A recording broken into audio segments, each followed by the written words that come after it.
NBA insider for Yahoo Sports, and our friend Chris Haynes is joining us on In the Chair. I used to say on the couch. It's now in the chair. By the way, this guy always comes all decked out. You know, you could come like a warm-up suit. Broussard, after a while, just gave up. He just came in warm-ups. Okay, so I said this to start my show, Chris, is that I knew a lot about the Lakers coming in. I knew LeBron would make them better, and I knew they lacked three-point shooters. You were on the show. We knew that. Yep.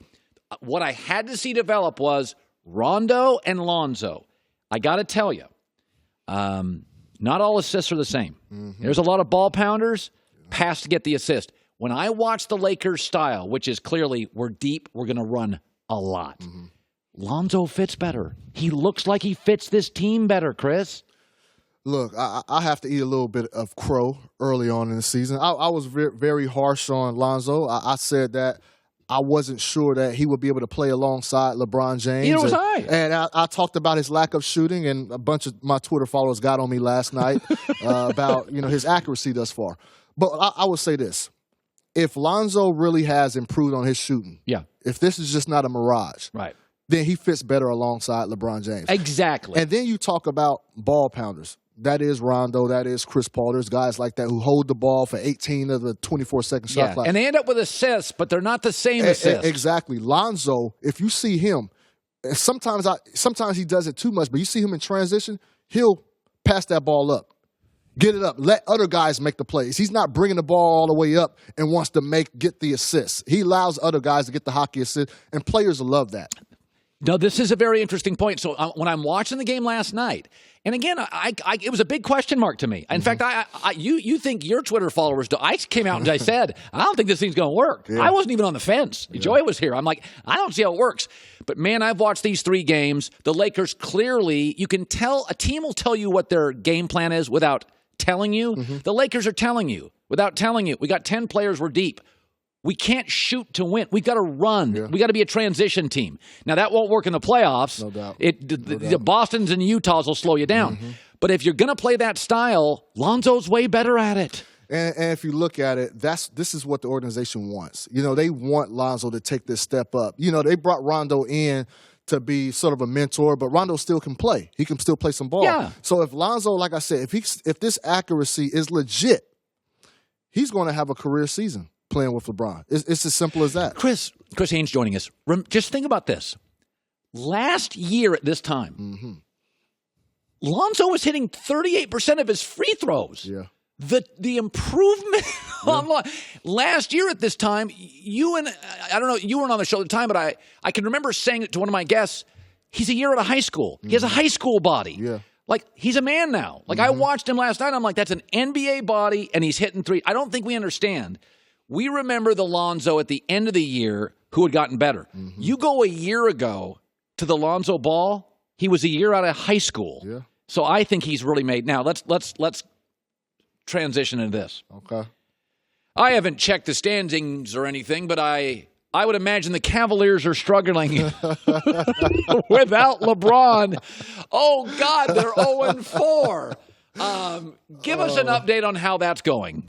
Well, it's going as most people expected. You look at LeBron when he left the first time to go to Miami. The team struggled. They were a lottery team for many years. I think that's going to be the case again, Cowherd. You look at that squad as well.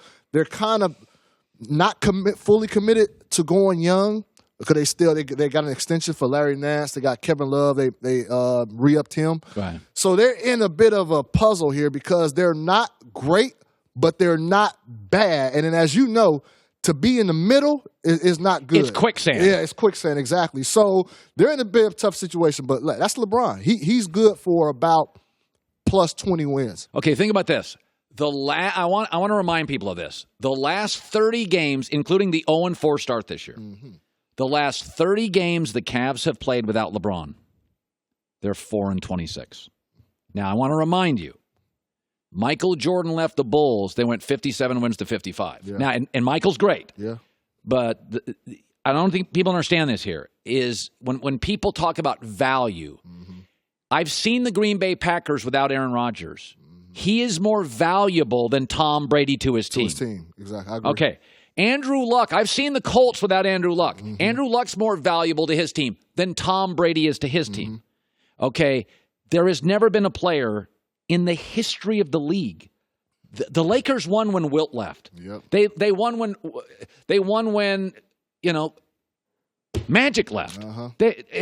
I don't know. I look at LeBron and I'm like, Cleveland is last in the league in point differential. They've been housed at home by Atlanta and Brooklyn. Atlanta and Brooklyn. Those are two teams for you. But you look at, Colin, we talk about ball-dominant players. LeBron James is a system-dominant player because everything is catered to his expertise and his skill set. And so a lot of times, these teams aren't that bad when they don't play with him, but they're so accustomed to having LeBron James on the floor because he does it all.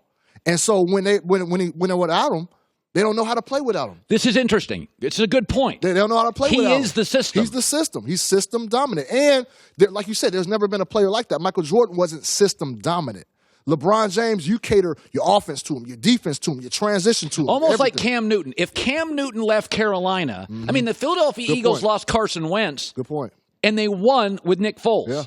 If Cam left Carolina, you have to have a completely new offense. He's system dominant. None of it works. No You'd doubt. have to get different backs and different receivers. No doubt. And I think that's a very good point. This is what I love about Steph, Chris. And he recruited Kevin Durant. Mm-hmm. Yeah. Okay, I understand this. Yeah. Melo struggled to play with Jeremy Lin. He didn't like it. Mm-hmm. This guy said, I'm going to go. I got Klay Thompson next to me. Mm-hmm. How secure is Steph Curry? I'm going to go recruit a guy that needs shots to score. Steph Curry is not only a great player, his self-awareness, his understanding of the game. Folks, you are looking at one of the, and I don't want to hear about he gets hurt and this and that. This is one of the smartest, greatest, most revolutionary, most important humans that has ever played this game. Well, and probably one of the most selfless superstars as well. Of all time. Yeah, he's definitely up there. When Kevin Durant first went to the Golden State, I had my doubts about if this was the right move for Steph. Too many shooters. Yeah, too many shooters.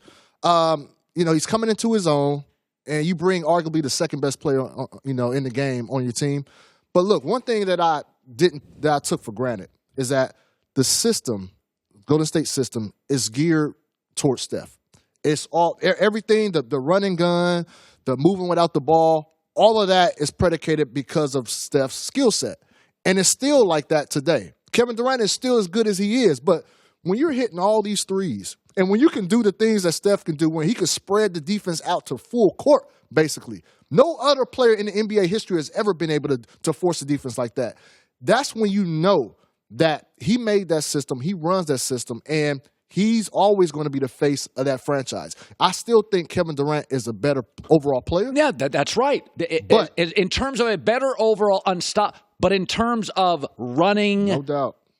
We confuse these two all the time. No, we do. We confuse. Well, he's the best player. Listen, very few players as good as Allen Iverson ever. That doesn't mean he's as important, as invaluable, as revolutionary as Steph Curry. Yeah. We forget there's a big difference sometimes between just Derek Jeter was not as talented as A-Rod. A-Rod was more talented. Jeter was the heart and soul of the Yankees. Chris Haynes is his name, senior NBA guy, Yahoo Sports. Love having you on the show. My God, love being here. Love having you on the show. Coming up next, John Gruden. Hi, everybody. Thanks for watching. Subscribe here to get the latest from the show. Also, be sure to check out more of the best clips from The Herd or go watch a few segments from other shows on FS1.